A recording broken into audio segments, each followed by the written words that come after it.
Well, the second day of meetings among the group of 7 leaders is expected to focus on migration. The leaders will discuss ways to combat trafficking and increase investment in countries from where migrants start out on often life-threatening journeys.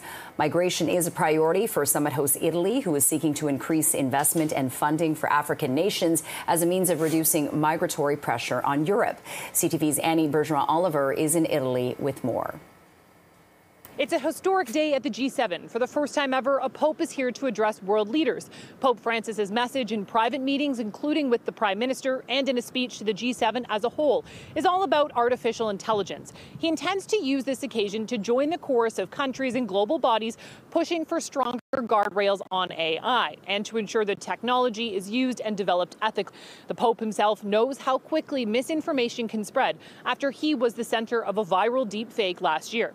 The Prime Minister also wants to talk about AI, and some experts say this will be an area that Canada could prioritize next year when the G7 comes to Canada. Trudeau will participate today in working sessions on AI, Africa, migration, economic security, and the Indo-Pacific. There are expected to be some tough conversations on China, specifically about its excess industrial capacity and its support for Russia.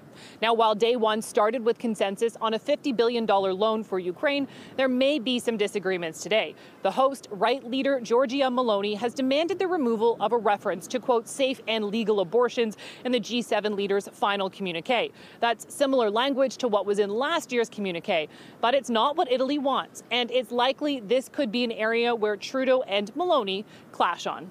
Annie Bergeron-Oliver, Polignano, Amare, Italy.